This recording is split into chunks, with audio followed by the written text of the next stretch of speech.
नमस्कार दोस्तों, आप सभी लोग अपने जीवन यापन के लिए कहीं न कहीं रोज़गार ज़रूर कर रहे होंगे। तो रोज़गार में जो है एक गवर्नमेंट के द्वारा लॉ दिया जाता है जिसको एम्प्लॉय राइट्स भी बोलते हैं। आज के इस वीडियो में हम लोग उसी के बारे में जानकारी प्राप्त करेंगे। अभी के समय में जॉब से बड़ी कोई प्रॉपर्टी नहीं हो सकती है। एक तरह से दूसरे शब्दों में कह सकते हैं कि जिसके पास जॉब यानी कि रोज़गार है वह अभी अमीर है।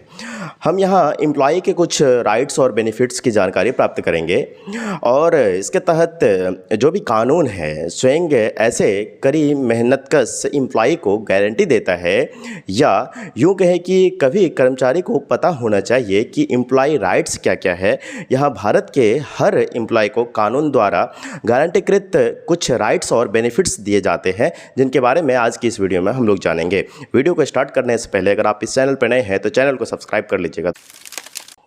अब हम एम्प्लॉय राइट्स के बारे में बात करते हैं। किसी भी एरिया में एम्प्लॉय सभी बुनियादी आधारभूत कार्यों के लिए जिम्मेदार होते हैं, मगर जब हम कर्मचारी कुशल होते हैं एम्प्लॉयर को अपने बिजनेस से बेनिफिट होता है।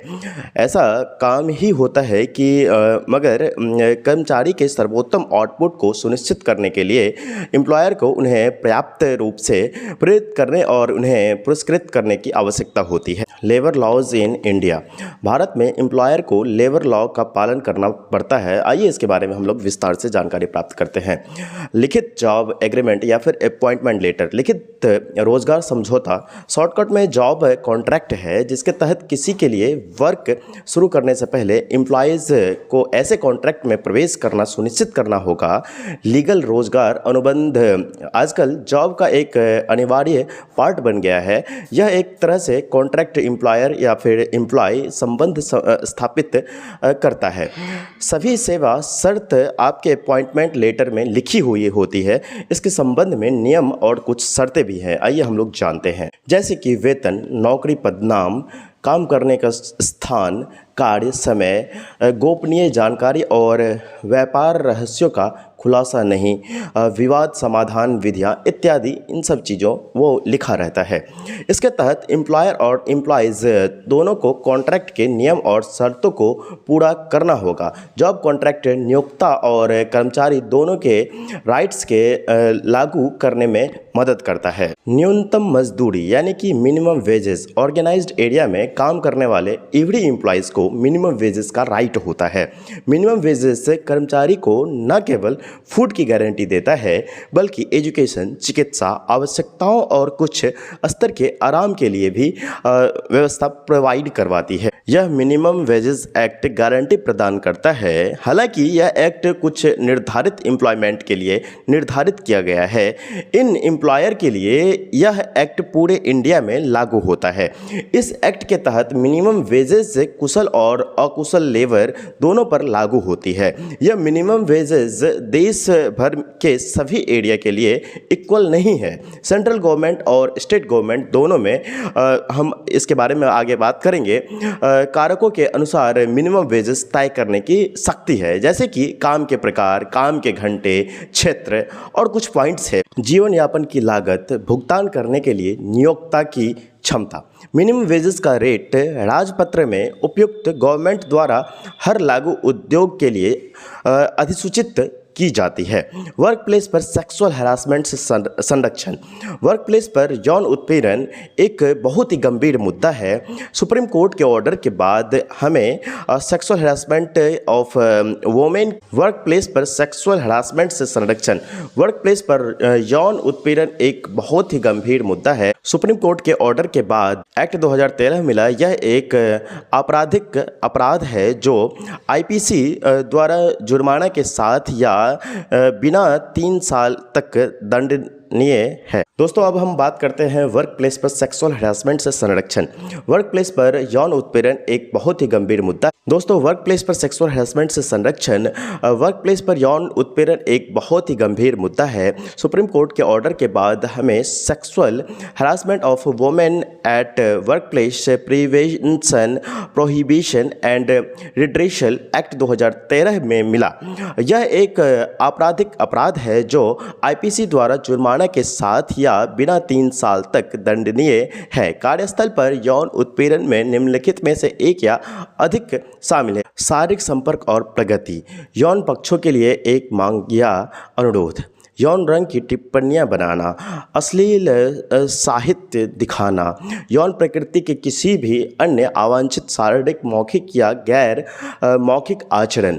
अगर किसी फीमेल एम्प्लॉय के साथ प्रॉब्लम होती है तो उनमें से अधिकतर वर्क प्लेस पर यौन उत्पीड़न की रिपोर्ट करने से डरते हैं लोग। वे अपने जॉब जाने के डर से चुप रह जाती है, खासकर तब जब व्यक्ति उत्पीड़न करने वाले एक वरिष्ठ कर्मचारी या नियोक्ता होता है। मगर फीमेल एम्प्लॉय को यह ध्यान में रखना चाहिए कि उनकी सिक्योरिटी और गरिमा पहले आती है। अब हम कार्य घंटे और ओवरटाइम के बारे में थोड़ा सा जानकारी प्राप्त करते हैं दोस्त। भारत में कई एक्ट एक वरिष्ठ कार्य घंटों और ओवरटाइम मजदूरी की मात्रा प्रदान करते हैं। इसके प्रमुख नियम फैक्ट्री एक्ट में उपलब्ध है। कामकाजी घंटे वयस्कों यानी कि 18 वर्ष से ऊपर, महिलाओं और छोटे बच्चों 14 से 18 वर्ष की आयु के लिए अलग है। एक वयस्क वीक में 48 घंटे से अधिक समय तक काम नहीं कर सकता है और दिन में 9 घंटे से ज़्यादा नहीं। यदि कोई एम्प्लॉय ओवरटाइम काम करता है तो यह अतिरिक्त समय के लिए रेगुलर मजदूरी से दोगुना पाने का हकदार है। हालांकि अभी तक के एक्ट के अनुसार फीमेल के लिए जॉब टाइम सुबह 7 बजे से शाम 6 बजे तक सीमित है। उचित अनुमति के साथ इसे 10 बजे से शाम 5 बजे तक आराम से किया जा सकता है। बाल श्रमिकों के कार्यकाल दिन में 4.5 घंटे तक सीमित है। फीमेल चाइल्ड लेबर को 7 बजे से शाम 8 बजे के बीच काम करने के लिए वर्जित है। दोस्तों, अब हम आगे बात करते हैं पॉइंट टू पॉइंट सभी चीज़ों के बारे में। इसके अलावा एम्प्लॉय के लिए एक वीकली लीव आवश्यक है, कम से कम आधे घंटे के लिए। बाकी की अंतराल अवधि एम्प्लॉय के लिए भी अवेलेबल है। एम्प्लॉयर द्वारा इस तरह से काम की व्यवस्था की जाएगी यह किसी भी दिन 12 घंटे से अधिक ना हो। सार्वजनिक छुट्टियां के लिए भुगतान, भारत में मनाई गई 3 राष्ट्रीय छुट्टियां यानी कि रिपब्लिक डे यानी कि जिसको हम लोग 26 जनवरी के नाम से जानते हैं, इंडिपेंडेंस डे यानी कि 15 अगस्त और गांधी जयंती यानी कि 2 अक्टूबर, सभी कंपनी संस्थान को इस 3 दिनों में सभी एम्प्लॉइज़ को लीव देना अनिवार्य है। अगर वे इन दिनों अपने इस्टेब्लिशमेंट को काम करना चाहते हैं तो उन्हें उपयुक्त प्राधिकारी से पूर्व परमिशन मांगी जानी चाहिए। इसके लिए एम्प्लॉयर को उन दिनों काम करने वाले एम्प्लॉइज़ को क्षतिपूर्ति छुट्टियां या फिर डबल वेजेस भी प्रोवाइड करनी होगी। इसके अलावा क्षतिपूर्ति छुट्टी ऐसी नेशनल हॉलिडे के 90 दिनों के भीतर दी जानी चाहिए। प्रत्येक राज्य का अपना क्षेत्रीय त्यौहार छुट्टियां होती है। कर्मचारियों को उन छुट्टियों के दौरान भी भुगतान दिवसों का भुगतान करने का अधिकार है। अवकाश और छुट्टी का भुगतान के बारे में अब हम लोग जानने का प्रयास करते हैं। हमारे पास भारत में छुट्टी वेतन की अवधारणा नहीं है। इसे वार्षिक छुट्टी या फिर आप अर्जित छुट्टी कहा जाता है। भारत में हर एम्प्लॉय कम से कम 240 दिनों के लिए काम कर रहा है जो 12 दिनों की छुट्टी वार्षिक छुट्टी का हकदार है। यह अवधि वयस्कों और छोटे बच्चों के लिए भिन्न भिन्न होती है। दोस्त, एक वयस्क एम्प्लॉय सेवा के हर 20 घंटे के लिए अर्जित छुट्टी का 1 दिन का लाभ उठा सकता है। एक युवा एम्प्लॉय सेवा के हर 15 दिनों के लिए अर्जित छुट्टी का 1 दिन का लाभ उठा सकता है। इस प्रकार वयस्कों को वार्षिक छुट्टी के रूप में 15 कार्य दिवस मिलते हैं और युवा एम्प्लॉयर को वार्षिक छुट्टी के रूप में 20 कार्य दिवस मिलते हैं। सामान्य वेतन एम्प्लॉय को वार्षिक छुट्टी दिनों के लिए भी दिया जाता है। एम्प्लॉयज़ अगले साल वार्षिक छुट्टी ले सकता है, हालांकि 30 दिनों से अधिक छुट्टी लेना संभव नहीं है। गर्भावस्था और माता पिता की छुट्टी के बारे में हम लोग थोड़ा सा जानकारी प्राप्त करते हैं। भारत में एक गर्भवती फीमेल एम्प्लॉय को भुगतान गर्भावस्था की छुट्टी का राइट्स है। हमारा संविधान राज्य फीमेल एम्प्लॉय को मातृत्व राहत प्रदान करने का निर्देश देता है। हाल ही में मैटरनिटी लीव यानी कि 12 सप्ताह से 26 सप्ताह तक बढ़ाया गया था।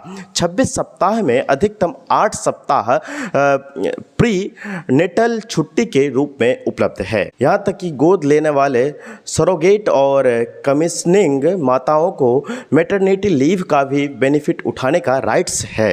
हालांकि प्रत्येक के लिए दिनों की संख्या अलग अलग होती है। मैटरनिटी बेनिफिट्स एक्ट मातृत्व वेतन के संबंध में नियमों से संबंधित है। दोस्तों, सेंट्रल गवर्नमेंट बाल देखभाल छुट्टी और पैतृक छुट्टी का भुगतान करती है, लेकिन माता पिता की छुट्टी प्रदान करने के लिए निजी क्षेत्र पर ऐसी कोई कानून दायित्व नहीं है। यह एम्प्लॉयर का विवेकाधिकार है। पुरुषों और महिलाओं के लिए इक्वल सैलरी। हमारे देश का संविधान अनुच्छेद 39D के तहत मेल और फीमेल दोनों के लिए इक्वल वर्क के इक्वल पे का आदेश देता है। इक्वल पे का मतलब न केवल मूल वेतन बल्कि अन्य लाभ भी और अन्य लाभ भत्ते भी है। The equal remuneration act. पुरुषों और महिलाओं के लिए इक्वल सैलरी। हमारे देश का संविधान अनुच्छेद 39D के तहत मेल और फीमेल दोनों के इक्वल वर्क के इक्वल पे का आदेश देता है। इक्वल पे का मतलब न केवल मूल वेतन बल्कि अन्य लाभ और भत्ते भी हैं। द इक्वल रिम्यूनरेशन एक्ट 1976 नियोक्ता को बराबर काम के बराबर वेतन का भुगतान करने के लिए बाध्य करता है। हालांकि एम्प्लॉयर बराबर वेतन दिखाने के लिए एम्प्लॉयज़ के वेतन को कम नहीं कर सकता है। अब हम अगले पॉइंट्स के बारे में बात करते हैं। दोस्तों, अगर एम्प्लॉयज़ को पेमेंट नहीं मिलता है तो क्या करना चाहिए? द पेमेंट वेजेस एक्ट नियोक्ता को निर्दिष्ट समय के भीतर मजदूरी का भुगतान करने का निर्देश देता है। अगर एम्प्लॉयज़ उस समय पारिश्रमिक प्राप्त नहीं कर रहा है तो वह श्रम आयुक्त से संपर्क कर सकता है या सिविल सूट दर्ज कर सकता है। अगर एम्प्लॉयज़ का सैलरी यदि 18,000 रुपया से अधिक है तो एम्प्लॉयर के खिलाफ सिविल एक्ट की कार्रवाई भी उपलब्ध है। इसके अलावा मिनिमम वेजेस दर से नीचे मजदूरी का भुगतान फोर्स श्रमिक के लिए है। हमारा संविधान फोर्स श्रम पर रोक लगाता है। यदि कर्मचारी मिनिमम वेजेस नहीं प्राप्त करता है तो एम्प्लॉयज़ भी मामला दर्ज कर सकता है।